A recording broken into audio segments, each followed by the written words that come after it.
Untuk kamu yang selalu sibuk bekerja, jangan lupa memberi kabar untuk orang-orang yang kamu sayang. Jangan sampai kamu merasa sendirian dan menghukum dirimu sampai merasa kesepian. Tetap semangat buat kamu yang lagi berjuang. Selamat nonton dan selamat beristirahat.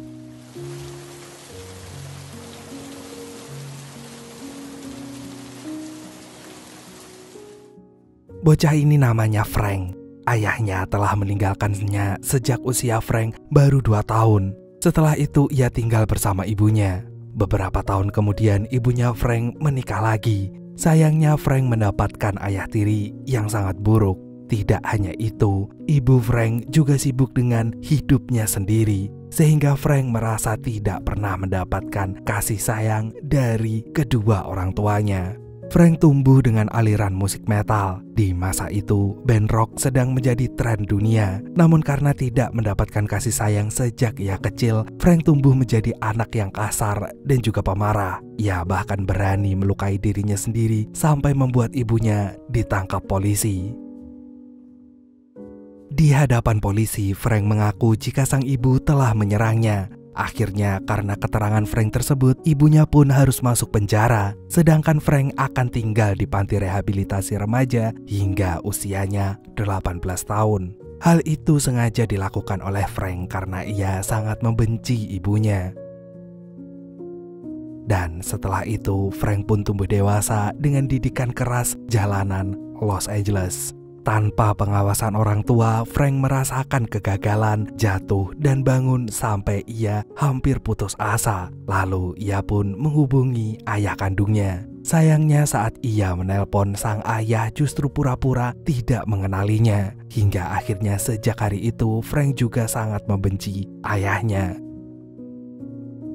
Nama Frank sebenarnya merupakan nama pemberian sang ayah. Maka dari itu, karena ia marah pada ayahnya, Frank pun mengganti namanya menjadi Nicky Sixx. Sejak penolakan ayahnya kemarin, ia tidak mau lagi mengingat-ingat lagi siapa ayah kandungnya.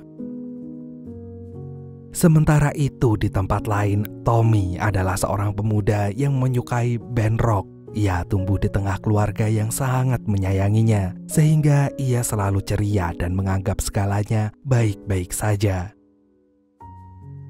Tommy adalah penggemar band Nicky. Ia sangat mengagumi Nicky dan merasa senang saat ia bertemu dengan pemuda tersebut. Namun saat ini bandnya Nicky sedang terjerat masalah sehingga mereka pun membubarkan diri. Dan oleh karena itu, untuk menyambung hidupnya, Nicky pun mengikuti audisi pemilihan pemain band yang dibuka oleh seseorang bernama Mick. Dan karena Tommy juga ada di sana, maka ia pun mengikuti audisi itu sebagai drummer. Esok harinya, Nicky dan juga Tommy mengikuti audisi tersebut. Awalnya mereka berpikir jika Mick hanyalah rocker biasa. Namun saat mereka menyadari karakter Mick yang cukup keras, Nicky pun meyakini jika grup baru yang mereka bentuk ini akan memiliki visi dan misi yang sama. Dan ternyata di balik sifat Mick yang keras, ia menderita penyakit yang serius. Penyakit ini membuat tulangnya menua lebih cepat sehingga ia tak mau membuang-buang waktu dan ingin segera sukses. Oleh karena itu, setelah ini mereka akan segera mencari vokalis baru untuk band mereka.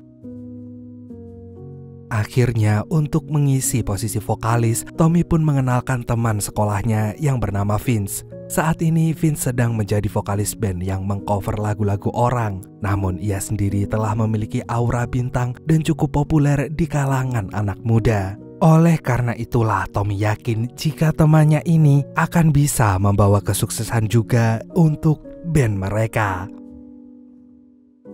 Keesokan harinya, Vince bergabung dengan Tommy di grup band barunya. Namun ia membawa pacarnya yang sangat posesif. Akan tetapi anak-anak band ini merasa nggak peduli karena mereka hanya ingin fokus dengan lagu mereka. Setelah mereka membuat lagu, keempat orang ini pun mulai merancang konsep untuk pertunjukan bandnya. Mereka juga membuat nama band yang menarik supaya bisa dikenal oleh banyak orang. Awalnya Nicky mengusulkan sebuah nama yang ternyata terdengar konyol. Akhirnya Mick pun memberi usul yang langsung disetujui oleh semua orang, yaitu Motley Crue. Nicky kemudian menambahkan aksen pada nama bandnya supaya tampak lebih menarik menjadi ciri khas band itu.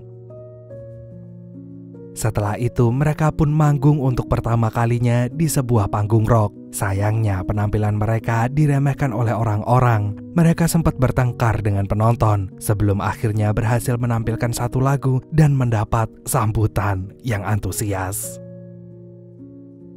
Mereka pun mulai menulis lagu dan menggelar pertunjukan dari panggung ke panggung. Motley Crue akhirnya berhasil mendapat banyak penggemar dan penampilan mereka selalu ditunggu para pecinta band metal. Kepopulerannya ini pun membuat Motley Crue dilirik oleh seorang produser dari sebuah label rekaman Elektra Record. Ternyata ia telah mendengar kehebatan Motley Crue dan ingin menyaksikan sendiri penampilan band pendatang baru itu. Keesokan harinya setelah melihat penampilan Motley Crue secara langsung, produser yang bernama Tom ini pun mulai mendekati grup ini secara personal. Ia mengenalkan dirinya dan memberi tawaran supaya band ini dikenal oleh lebih banyak orang. Ia kemudian memberi tawaran kontrak rekaman kepada Motley Crue. Dan selain dari produser, Motley juga diberi tawaran seorang manajer yang akan mengatur dan mengurusi mereka selama ada pekerjaan. Manajer itu bernama Doc. Doc kali ini memberi jaminan bahwa ia akan mempertahankan kepopuleran Motley Crue. Baginya tidak banyak grup band yang bertahan karena mereka hanya bisa menulis lagu, namun tidak bisa mengatur manajemen bandnya. Sejak saat itu setelah krunya lengkap, Motley Crue pun mulai merambah panggung yang lebih besar. Sayangnya Vince kembali berulah. Secara diam-diam ia berselingkuh dengan kekasih produsernya sendiri. Dan oleh karena itu meskipun Motley Crue begitu terkenal, hal itu bersamaan dengan beberapa kejadian kontroversi yang mereka lakukan. Sebelum tampil, Motley selalu menyugesti diri mereka untuk tampil secara maksimal. Mereka ingin memberikan sebuah penampilan yang akan dikenang oleh para penggemarnya. Motley Crue bukanlah band metal biasa. Selain kemampuan musiknya yang luar biasa, mereka juga memberi atraksi di atas panggung yang berbeda dari band lainnya. Pantas jika mereka memiliki penggemar yang sangat banyak dan militan. Mereka pun akhirnya mulai masuk televisi. Namun mereka diberitakan karena dianggap menulis lagu satanis. Meskipun begitu, Motley Crue tetap membantah berita tersebut. Sementara itu, Motley Crue memiliki teman yang nyentrik dan selalu berkelakuan aneh yang bernama Oz. Meskipun begitu, ia memberi peringatan kepada para personelnya bahwa industri musik memang penuh dengan hal-hal berbahaya seperti narkoboy dan lingkungan pergaulan yang toksik. Jika mereka tidak bisa mengendalikan hal itu, maka Oz memastikan jika mereka bisa gila. Namun ternyata menurut Doc, anak-anak Motley Crue pada dasarnya memiliki selera humor yang aneh. Mereka bisa saja mengganggu salah satu personel mereka, bahkan membuat keributan di hotel ketika konser tur mereka. But I've never been through. Semakin besar nama Motley Crue, mereka juga semakin sering membuat onar yang sangat merugikan orang lain. Mereka tidak peduli pada aturan dan sering dibawa pengaruh obat-obatan terlarang. Sejak mereka benar-benar diliputi oleh ketenaran, kekayaan, dan juga kesuksesan, Motley Crue bisa melakukan apa saja untuk memenuhi keinginan mereka, termasuk bergonta-ganti pacar, bahkan selingkuh dengan pacar temannya sendiri. Hal ini ternyata dilakukan oleh Nicky. Suatu hari orang tua Tommy datang ke tempat konser untuk melihat kesuksesan anaknya. Oleh karena itu Tommy pun mengenalkan kekasihnya pada orang tuanya. Dan pada saat inilah Nicky merasa malu karena ternyata Tommy akan menikahi pacarnya. Padahal pacarnya yang bernama Roxy itu baru saja berselingkuh dengan Nicky. Namun melalui feeling seorang ibu Tommy tidak menyetujui hubungan mereka. Meskipun secara tersirat ia menyindir Roxy sampai membuat perempuan itu marah. Dan keesokan harinya Roxy pun berganti nyindir ibunya Tommy. Awalnya Tommy pun minta maaf atas nama ibunya, namun Roxy nggak mau mendengar hal itu. Ia terus menjelek-jelekan ibu Tommy sampai Tommy merasa tersinggung lalu mengusir Roxy dari tur mereka.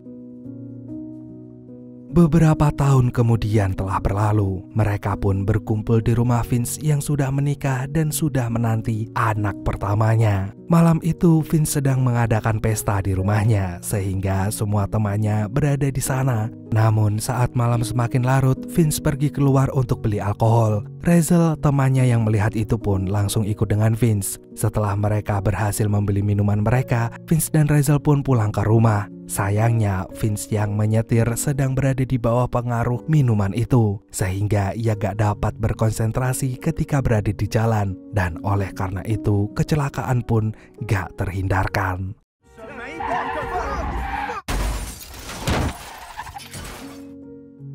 Beberapa saat kemudian, Vince adalah orang yang pertama kali menyadari jika mereka mengalami kecelakaan. Ia sempat berbicara dengan Rachel, namun ternyata saat itu Rachel sudah terluka cukup parah hingga akhirnya ia pun meninggal.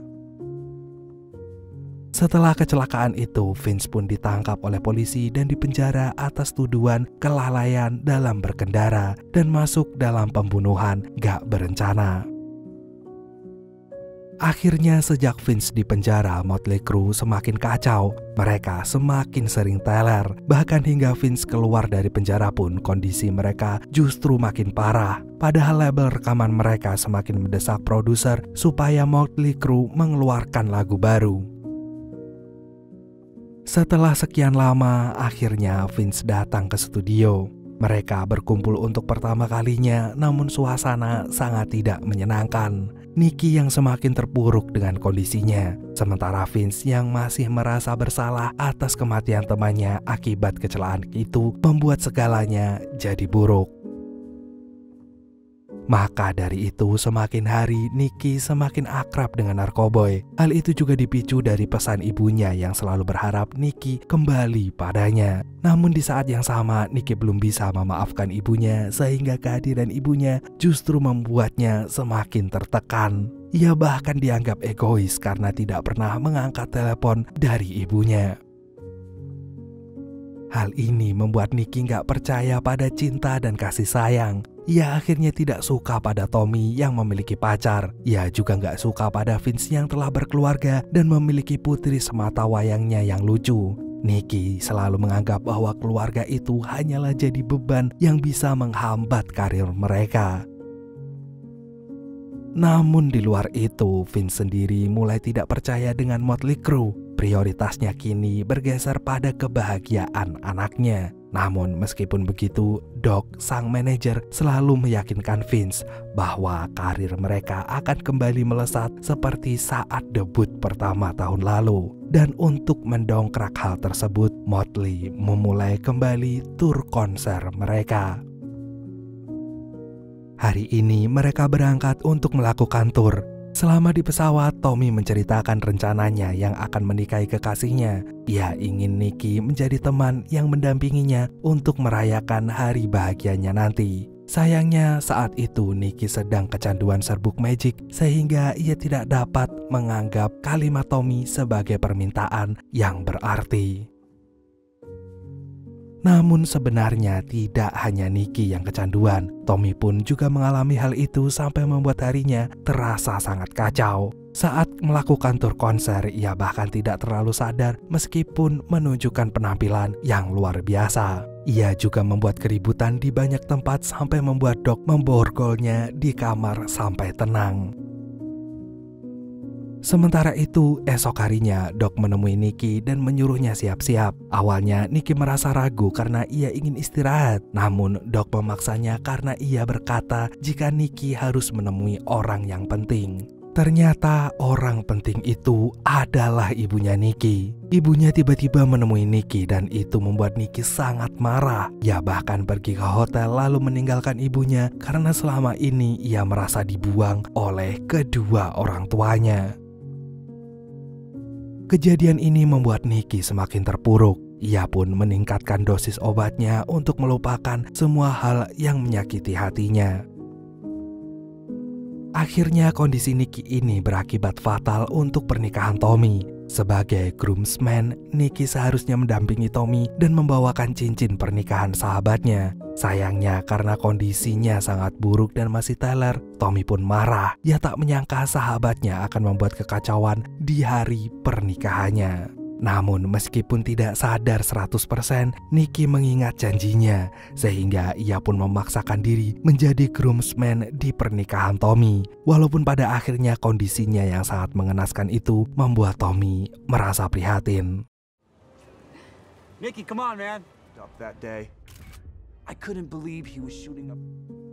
Sebagai seorang sahabat, Tommy yang sebelumnya tersinggung dengan sikap Nicky lama-lama menyadari jika Nicky sedang butuh pertolongan. Awalnya ia mengira Nicky hanya butuh hiburan seperti pesta, namun ternyata Nicky justru menggunakan uangnya untuk memborong serbuk magic.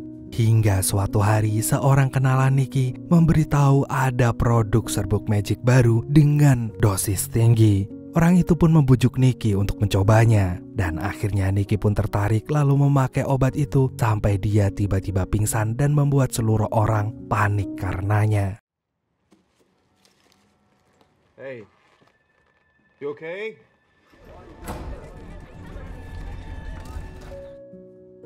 Setelah itu Nicky langsung dibawa oleh ambulan. Tragedi ini pun langsung mendapat perhatian media hingga ia diberitakan tewas karena overdosis. Hal itu tentu menjadi pukulan yang sangat berat bagi para penggemar dan tentu saja teman-teman bandnya. Sementara itu petugas yang menemani Nicky merasa khawatir jika Nicky harus meninggoy di tangannya. Sampai ia pun melakukan segala cara untuk membuat Nicky tetap hidup dan ternyata cara itu berhasil. Akhirnya setelah berhasil hidup kembali, Nicky pun menyadari kesalahannya. Dan oleh karena itu, sejak ia diberi kesempatan kedua untuk hidup, Nicky bertekad untuk mengubah kebiasaannya dengan menjauhi narkoboy. Ia meminta maaf pada orang-orang terdekatnya dan berencana untuk mengubah sudut pandangnya supaya tidak terlarut-larut dalam kesedihan. Setelah itu, Nicky pun pergi ke pusat rehabilitasi agar terlepas dari candu serbuk magic. 1 tahun kemudian, Motley Crue bangkit dan kembali berkarya. Mereka mengerjakan album baru dan sukses besar di pasaran. Penggemar mereka semakin banyak hingga semakin sering mengadakan konser di banyak negara. Namun di balik kesuksesan Motley Crue, Vince sang vokalis sangat merindukan anaknya. Bahkan Tommy juga merasa istrinya menjauh karena mereka jarang komunikasi. Vince pun merasa jika jadwal tur kali ini terlalu padat sampai mereka tidak bisa pulang untuk bertemu dengan keluarga. Akhirnya mereka pun pulang setelah tur berakhir. Namun Vince justru tak bisa bertemu anaknya karena sang istri memilih untuk berpisah. Hal ini membuat Vince sangat terpukul sehingga ia tidak pernah lagi berkumpul sama teman-teman bandnya. Sikap Vince ini tentu membuat Motley Crue marah dan mereka mengirim pesan supaya Vince datang ke studio. Setelah dipaksa oleh teman-temannya, Vince pun datang. Namun ternyata ia datang hanya untuk menyatakan diri bahwa ia keluar dari band itu. Dan setelah Vince keluar, Motley Crue akhirnya merekrut vokalis baru. Namun orang-orang menganggap jika vokalis baru itu tidak bisa menandingi penampilan Vince.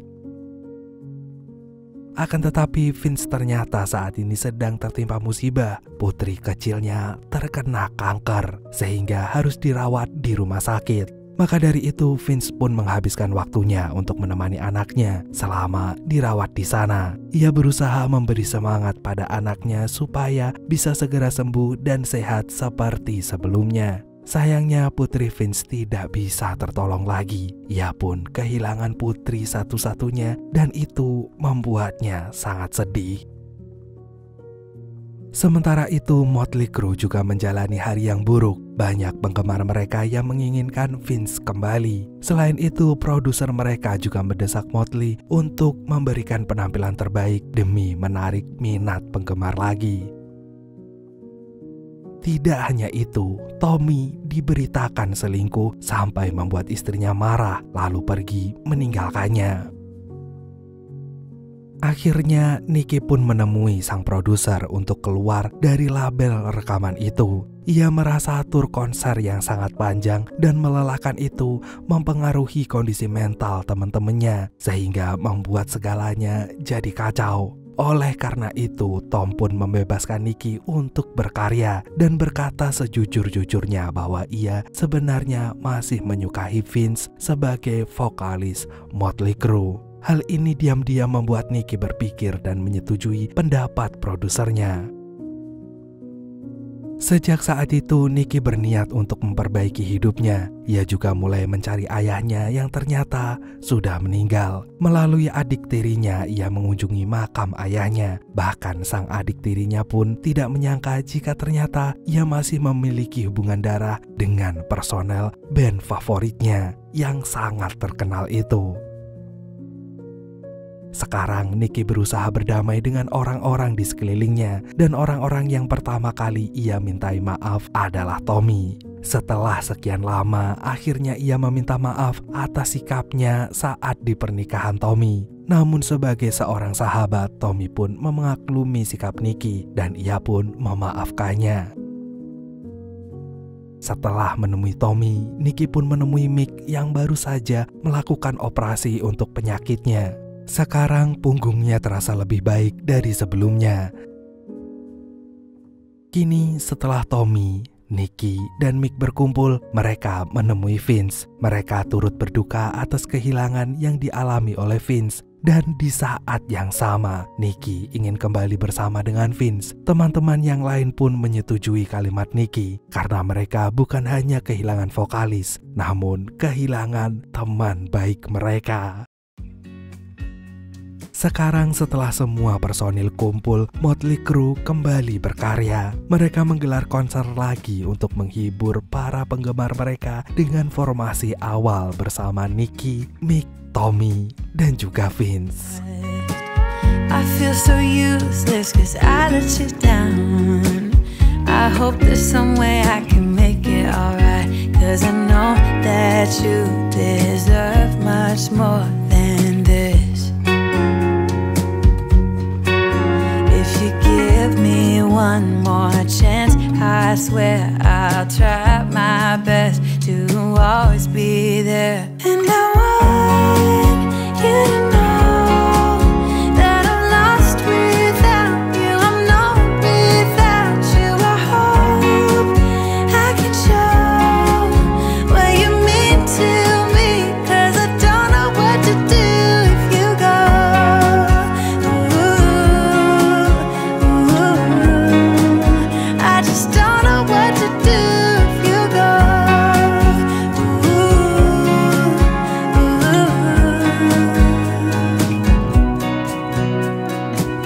I've been so selfish and made you believe that you're not good enough, but you're all I need. I'd take you places that you've never been. I would give you the world if you let me try again. Yeah, just give me one more chance, I swear I'll try my best